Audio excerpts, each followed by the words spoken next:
after October 7th, you were like, yo, I'm going to learn and understand what's happening in Palestine. Right. And you ain't just like do the Wikipedia thing. You didn't do the barbershop Google. You read the books. You looked at the histories. You read primary sources. You read some of the leading Israeli historians. You know, yo, that book right there, it earned my permanent respect. For those who don't know, he's holding up The Birth of the Palestinian Refugee Problem, 1947 to 1949. That is by Benny Mars. Benny Mars, one of the preeminent Israeli. It was hard to find. Look, it's got a library card in the back of it. How much you pay for that book, bro? Bruh, I think it was like $100 or something like that. Or not, maybe not $100, but it was. Look, this book is very worn. Like, it was hard to find. It was not easy to find. That is an old school book from one of the new revisionists in Israeli historiography. That's a major book. Scholars don't even read that book. They pretend they read it, but they don't read it. You read it. You took the issue seriously. Yeah. You learned a lot. You studied a lot. You asked tons of questions. You figured it all out. Not all of it, but enough of it.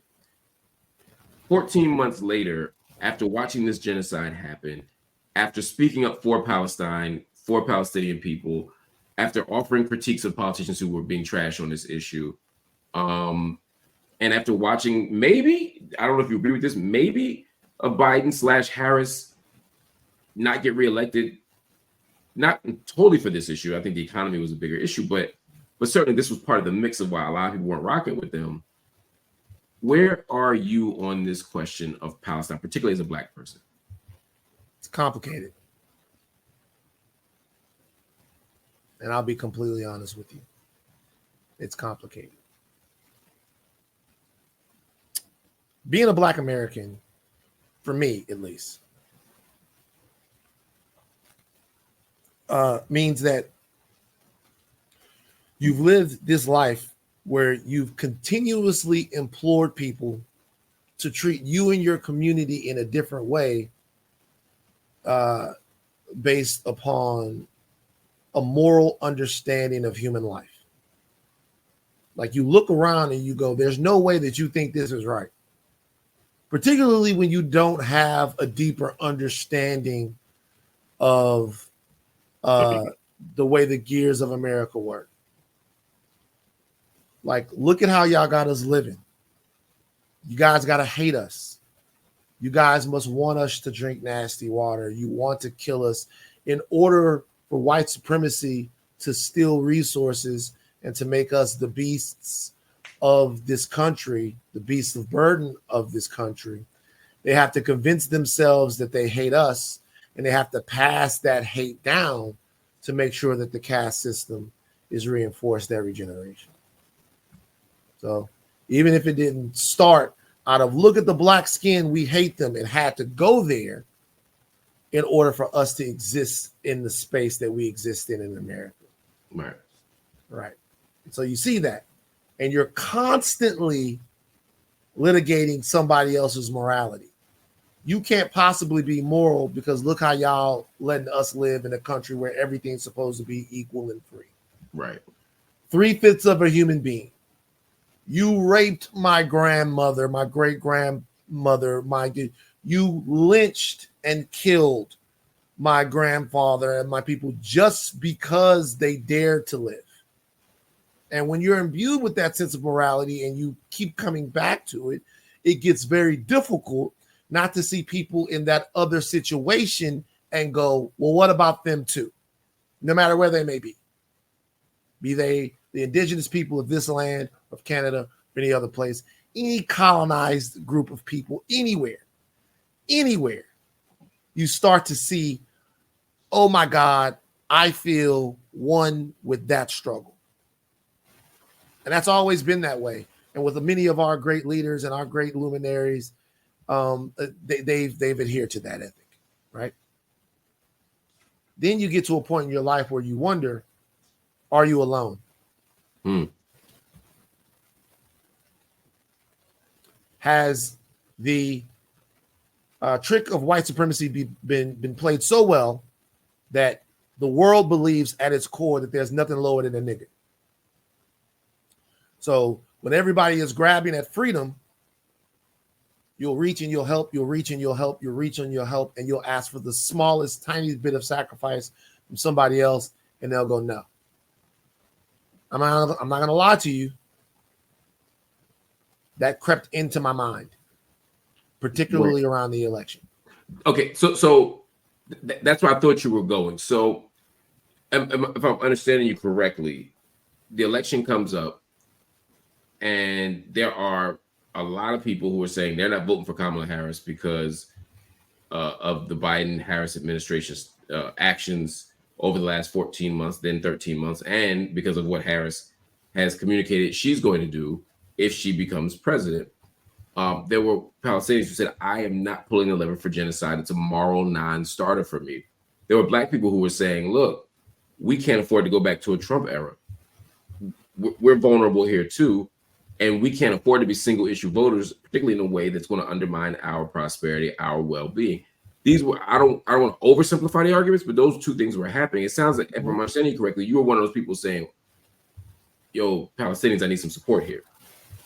Or at least I don't need the moral critique of yeah. Not number one, number two. There you go. It's not number one. Number two. So it's number one is, hey, I need you guys to vote for the people that sent bombs over there to kill your cousins and literally kill your cousins and your aunts and your uncles and the people that you share community and humanity with. Literally. I get that you can't do that. I get that you can't do that. But when I'm listening to the women in my community and the people in my community talk about what life is going to be like here under an emboldened, evil, fascist regime, I don't need to be scolded, right? Because I have stood in opposition to the Democrats, and I've criticized the Democrats, and I've asked for more from the Democrats, and I've asked the Democrats, and I've done it, but what I need now is what Escape needs is a little understanding. Okay. So that's not what we got. What I feel like we got was an erosion of some of the coalition building that happened as we got moralized with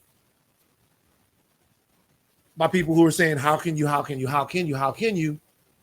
not looking at the situations that we live through, not looking at immunity for police officers. Man, Trump got elected, and after he won the election, the very next day,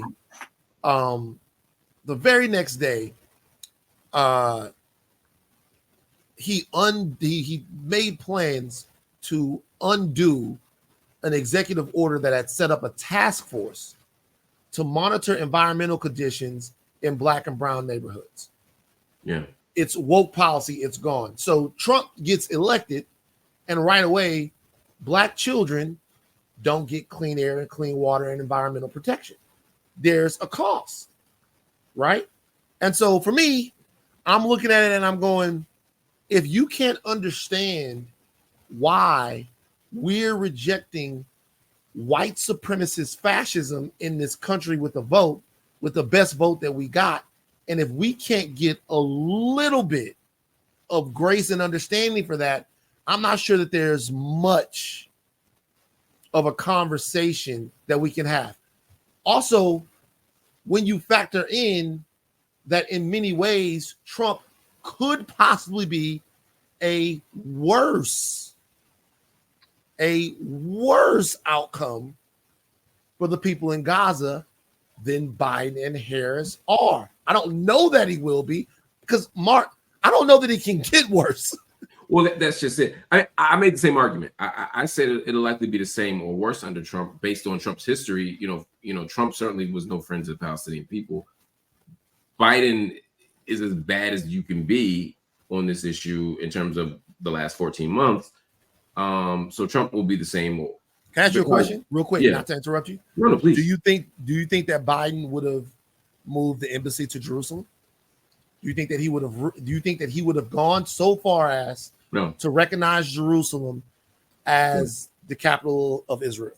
No, he would have done what every U.S. president has done since 1995, which is just sign a waiver to delay it. Because that's the point, right? Bill Clinton actually signed the legislation with the Congress. Congress, yeah. Yeah, to support the Jerusalem embassy move. It's called the Jerusalem Embassy Act. But what U.S. presidents did, and Bill Clinton was the best at this, he was like, look, I'm going to get this right-wing support by moving the embassy, but then I'm not going to piss off the liberals by actually moving the embassy. I'm going to sign a waiver so that no one ever sees this embassy move. And every president from Bill Clinton until Donald Trump signed the waiver. So I think Joe Biden would have signed the waiver, just like Barack Obama signed the waiver. I don't think Joe Biden cuts UNRWA funds either, absent this ridiculous lie and scandal that came up after the ICJ decision. So I think there's material evidence to the larger point you're getting to that, yeah, Trump would be worse, particularly in the West Bank, particularly inside of Israel. I don't think it would get any worse in Gaza, but that's not because Trump is better. It's just because, like you said, I mean, at some point, killing everybody is killing everybody. It can't get much worse. Yeah. Yeah. So I get that. But that argument, at least I'll tell you one thing, that argument don't work in night school. There are a lot of people here in this comment section right now who will argue with you that there's no reason to believe Trump will be worse, that no one could be worse than Biden, that Biden is worse than Trump on these issues, and that it's a moral non-starter to vote for genocide. If you vote for Biden, Harris, no matter your reason, it could be all the clean air you're talking about, could be all the schools, could be reproductive justice, could be whatever the thing is, that shit is all trumped by the fact that you're voting for genocide and that is a moral non-starter. I think that's there'll be more people saying that, but some of them have even dropped their memberships with me on this platform because I talked about being conflicted about how to deal with this. So let me tell you something about Black people is that I love them and I also love to have conversation with them. I grew up in Gardere, Louisiana. Oof. Right? Gardere, Louisiana, a neighborhood of Baton Rouge. Okay. You can't convince me that clean air, clean water, and those things don't matter. My friend Eddie died of throat cancer when he was 14. There's a sewage treatment plant in our neighborhood. They make us live in a place where we wake up with the smell of shit all around us. People drop dead, cancer, weird diseases, all kinds of stuff. Wow. Like, I'm not from different big cities. I'm not making a hierarchy. I'm from a place where Black people need help, where we need people that we can count on, where we can talk to. Fuck count on, because you can't count on any of these people. Fucking can't count on the Democrats for a damn thing, okay? But we need people that we can talk to, pressure into having conversations about what it is that we need to survive, about our voting rights. I mean, you can't vote for genocide. You might not vote at all. So I get it and I understand it. And I am here to have the conversation. And I'm also here to be criticized for my inability to understand this from a moral standpoint.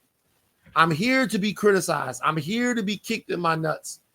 If the pain and the swelling goes down and it makes me a better man, I'm here for it. But I also need to be listened to. I need to be listened to when I'm talking about people that aren't in any position to define politically or economically what their reality is. Like, they don't have no spokesman or nobody other than me here to try to understand how to deliver them. They don't know what's going on halfway around the world, and they can't afford to care. And there is no amount of moralizing. There is no amount of conversation that is going to change the fact that we need to get guns, drugs, and bad food off the streets of Baton Rouge. and there is a political infrastructure that is needed to help that. There is education, and there is investment, and there is conversation and action and activism that needs to help that. And it needs to be Black people being focused on Black people. And we need to be great world citizens. And we need to care about what's going on in the global South. We do. But goddamn, man. Like, I get it. I really do. But check. So how does that? So I feel you, and I think that argument is persuasive to a lot of people. There are people I know who are legitimately on the left who absolutely stand with Palestine and who absolutely said Black people are dying, and I can't make a choice that doesn't at least give me a puncher's chance of helping my people live a little bit longer, especially when the person I'm choosing won't be significantly better or worse on this Palestine issue than the alternative, right? They'll be the same on that. They'll be very different on this other thing. That's the argument. I get that argument. How do you get from that tension and working through that to this place where I'm seeing online where Palestinians, Black Americans, they're not just having a healthy conversation. It's starting to get tense. It's starting to get heated. People are saying they're dropping out of solidarity movements. People are saying they're no longer going to stand up or show up for other folk. I'm watching and I'm hearing this stuff. And then Mark, just say it. Just say it. You can tell them it's okay. You can. Well, I don't know what you're talking about. You know what I'm talking about. Okay. I texted you, and what did I say? All right, I'm gonna pull up the text. I don't do that. No. Just give them the gist of it. But to be clear, you're not the only person. I was just at Columbia University tonight on a panel on Black Palestinian solidarity where someone asked me about what the Kamala Harris election did for the solidarity movement. So you're not the only person who's had the frustration.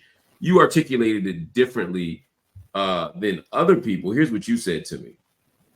Let me pull it up. You said, we have so many ridiculous texts.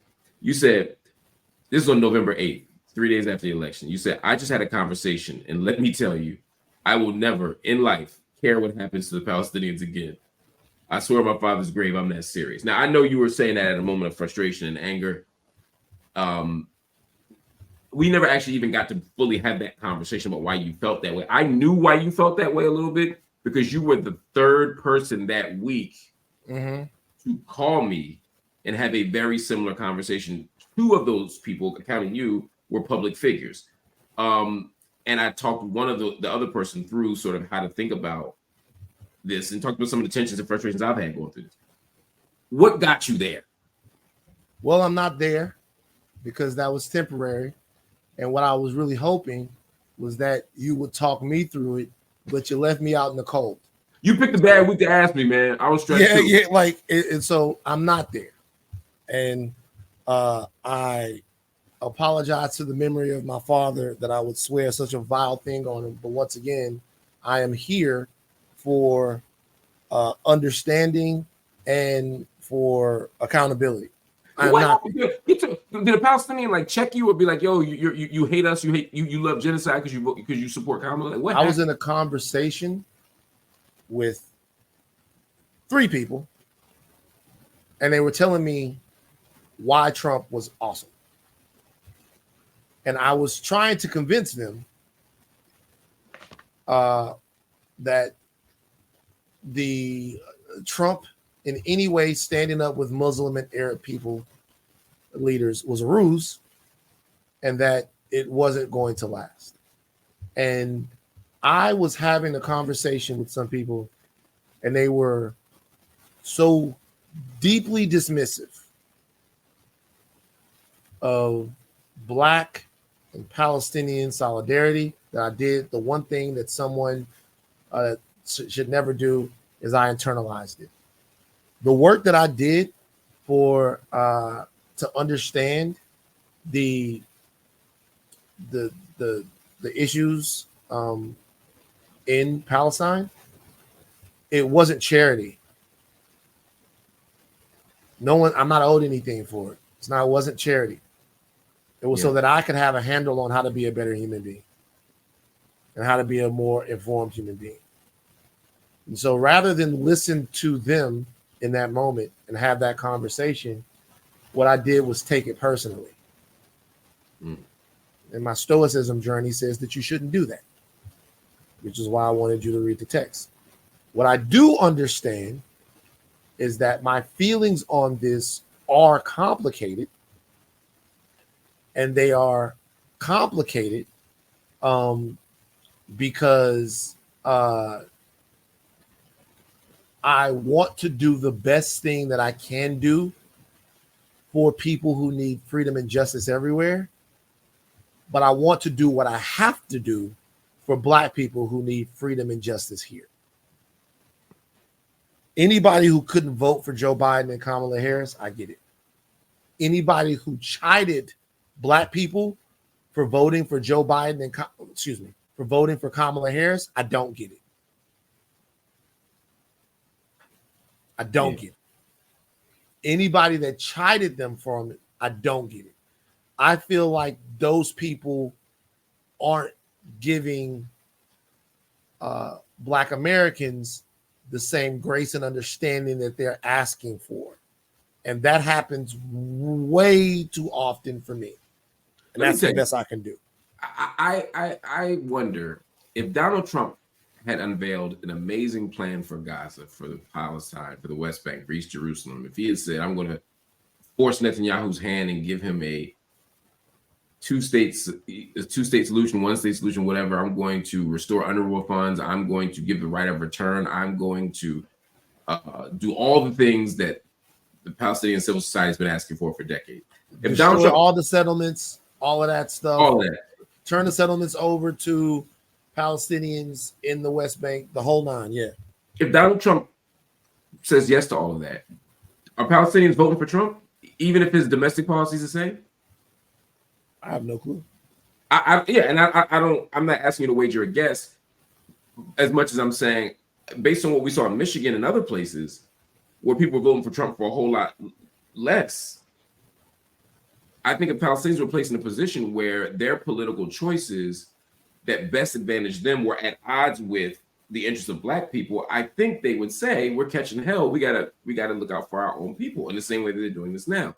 Now, the options are never that simple. They're always more nuanced and complicated, and oppressions tend to overlap. So people like Donald Trump don't move that way, right? They don't free Palestine and oppress Negroes. But I guess my point is, Black people are being asked in some ways to make political sacrifices and choices that no one else would make if their own people's well-being were on the line so clearly.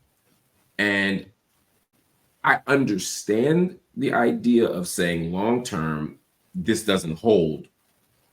We can't support genocide as a principle, but also as a long-term political strategy. It does not work if we continue to let the Democrats be the best option in town, and to let the Democratic position on Palestine be a successful one. I get that.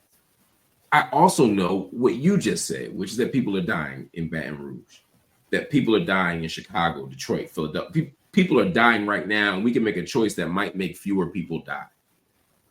I would never morally chide people for making that choice, even if I disagree with the choice.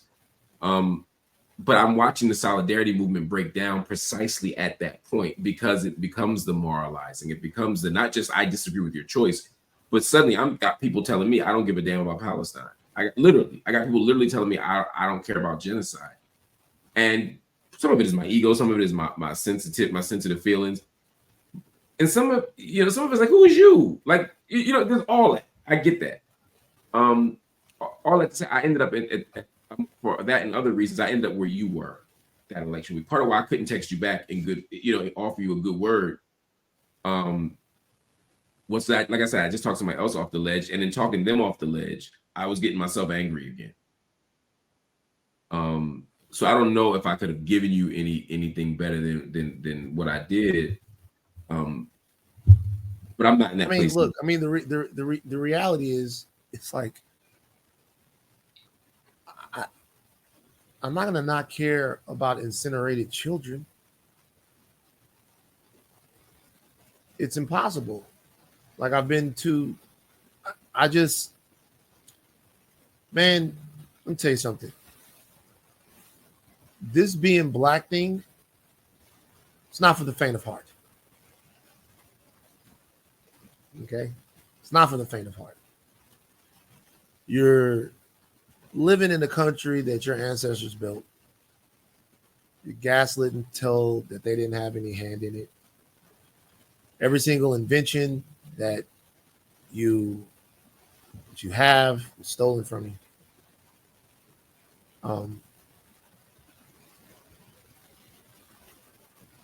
You're doing all of this while you're also expected to be a caretaker for America morally and a caretaker for America sometimes intellectually and spiritually. You're the unheralded mammy. And part of it is because you continue to ask people for solidarity in your own right. If we're being honest, you ask people for solidarity in your own right. Like you ask people to post a black box. You tell people to stand up and be anti-racist, and we need everybody, all hands on deck, and you should support this and you should support that. And so that gets thrown right back in your face. I'm over that too. I don't care about any allies whatsoever. You full of shit, man. You care about the swear to God, I don't care about anybody that takes the time to be an ally for black people. Go for it. I don't believe in it no more. It comes with too many strings. It's like if we're playing basketball together, I'm not setting a screen for you so I feel good about myself. Right. I'm setting a screen for you so that we can score.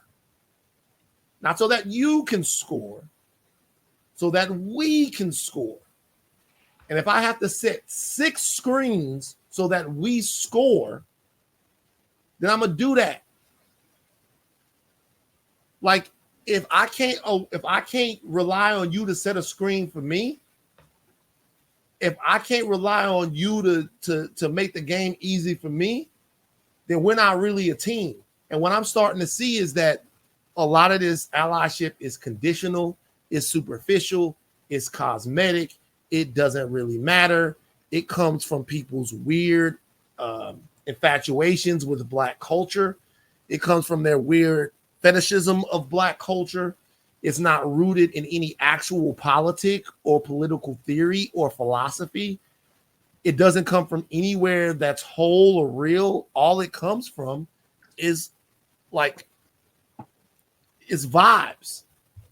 And so I'm sick of having to see people tell us, look what we did for you. Now do this for us. I'm getting weird about it because people aren't willing to kind of get into the nuance of it. So what I'm interested for black people right now is power, productivity, and peace. The power of our voting bloc, the power of our economics, the power of what we produce, the power of how we produce it, and the peace that we can get from enjoying both of it. And I don't give a damn who wants to be a part of it or who wants to get down with it. Samira writes back and says, and then we're going to move on to another topic before we go. I can't believe this is even a discussion. Not everything revolves around black people and our struggles. Entire families are being wiped out. This is not about us. It's utterly disgraceful. And that dovetails with what Rosability asked, which is, Mark, could you please ask Van about his thoughts and feelings about Palestine separate from the U.S. election? I don't want to belabor this point too much, but because I think to Rosability's question, I think you've been very clear that you find this to be a genocide and disgraceful, and you've been critical of the Biden administration, and you've been critical of the global community for how they've handled Palestine, and you've been very articulate about that. And to be clear, it's on earlier episodes of Night School that people can check out. But so I don't want Rosability to feel like I didn't answer her super chat. But for Samira here, what do you say to the person that says it's not all about you? It never is, Samira. I understand what you're saying. It never is. It's always about somebody else. It's never about us. It never is. It's not about Don Imus calling the ladies nappy-headed hoes. It's about hip-hop. It's not about George Floyd getting choked out. It's about fentanyl and drug use and him being a criminal. It's not about police brutality. It's about protecting the police. It never is. It never has been. I'm saying it just can't exist like that in perpetuity. It's never. It's not. I get what she's saying, and I get why she feels that way. But I'm not a victim. I'm a well-to-do black man who got past all of that stuff, who comes from a great family, a father who was good at a lot of things, a mother who is a deity. Like, it's not, it never is. So there you go. Heard. So that's how I feel. But like for me, I'll go back to that other question about what organizations. Yeah. Somebody wrote in and said, A-Rob wrote in with a super chat, and thank you for your generous donation. But in being adjacent to celebrity class, you do that for rich people and whites. Unity is not transactional. What orgs are Van connected to? I'm connected to all kind of orgs, but one I'm connected to more than any other one is the people and community of South Baton Rouge, Louisiana. And there's not a qualification that I need for it. There's not a GoFundMe. There's not a document. There's no LLC.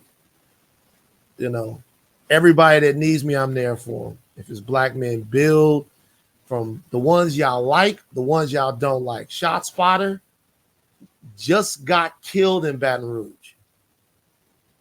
And that was because somebody that people love to not like, DeRay McKelson, and the people at Campaign Zero told me all about how Shot Spotter leads to criminal interactions in Baton Rouge that put black people in danger. While people don't want to like him, he's out there doing that stuff. All last year, Campaign Zero was getting rid of Shot Spotter to make people safer in those communities.